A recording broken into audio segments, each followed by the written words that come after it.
have you and the house. You have me, the house, a car, and all Meals. touring, And and all meals. I mean, I think we should do that. Pair you with someone you don't know, and you take the 2 bedrooms, and if it's 4 people, you have to know each other. Right, that makes sense. And if you don't, then you get the 2 bedrooms by yourself. Use one as a sitting room. I don't care, but I don't. You put don't together push the people in. that don't know each other. I teach cooking, but I don't teach recipes. Would Hannah love I this? teach theory. What are you trying what to mixes? do? I love right. this. Isn't that a great idea? Hannah would Yeah. love this. Well, I mean, some people will make an omelet and they won't cook the peppers all the way through, and they don't get the juice from it. So you're crunching peppers in an omelet. You don't know the theory. You It's don't a know technique, that the right. peppers have to be cooked aside very wonderfully, taking their oils out, and then you infuse them in. Just simple things like theory. And then when it comes to the recipe, you know what to do. Oh, absolutely. Right, But the other thing is, I'm kind of like a little bit. What was I going to say? I don't mix things. I don't.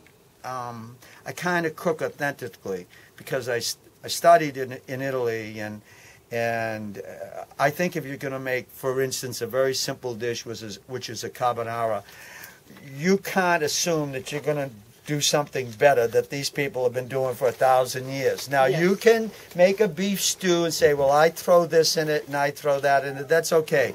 But if you're going to make like a la matriciana from the town of La Matrice, it's got to be cooked with Ciccolo. All pastas have to be cooked and infused in the sauce you make. It's never putting on top. That's a theory. So you have to know that. You always, Ciccolo is the cheek of a pig. So it's like a pancetta, but it's got the most beautiful salty taste. So you render that down. You don't put garlic. You don't put onions. All the things that people think they know, because you want to. It's a different dish. It's the same with, like, people come in and think that bolognese is, meat sauce with tomatoes. It's not. It's wine and milk. If you don't use wine and milk, you're just making a meat sauce. You're not making bolognese, which comes from Bologna. That is the infusion of milk and wine with the tomatoes. And so... And meat also?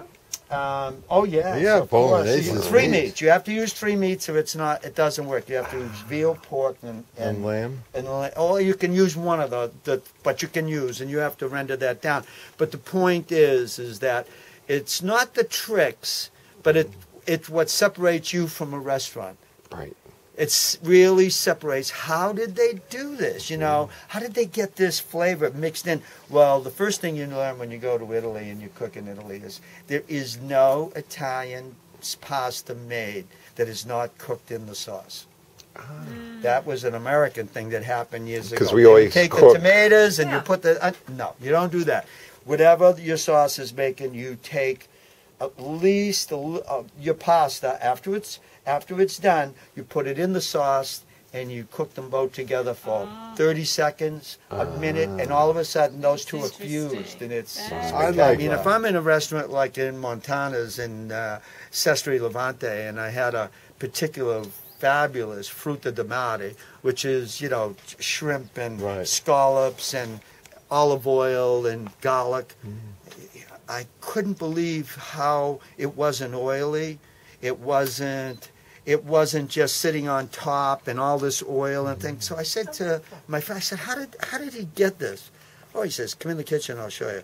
So I went in and I see he cooks the pasta, and then he takes some water from the pasta, which is very starchy. That's I was told about that, but I never saw it. Yeah, so then when he's got the olive oil and the garlic there, and he puts the pasta and everything, he starts pouring in the starchy water just to get it smooth and silky and get rid of all the oil.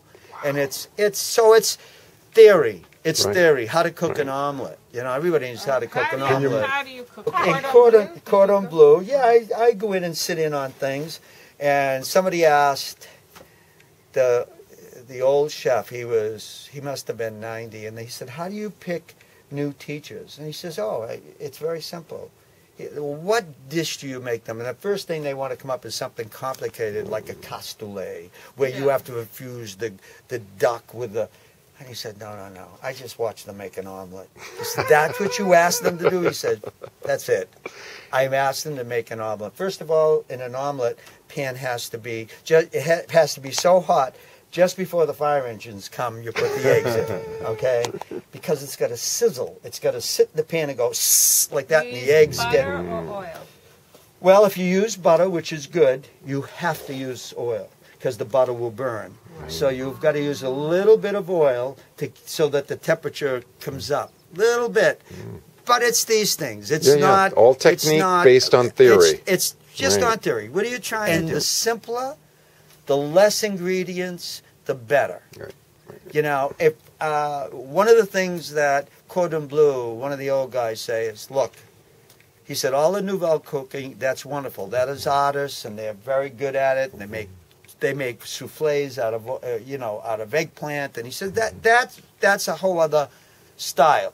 He said, but if you're cooking at home, he said, you can't do that kind of cooking every day. You're cooking every day, 3 times a day. You need something quick. You need to, he said, so if you're cooking a carrot, I prefer it to taste like a carrot.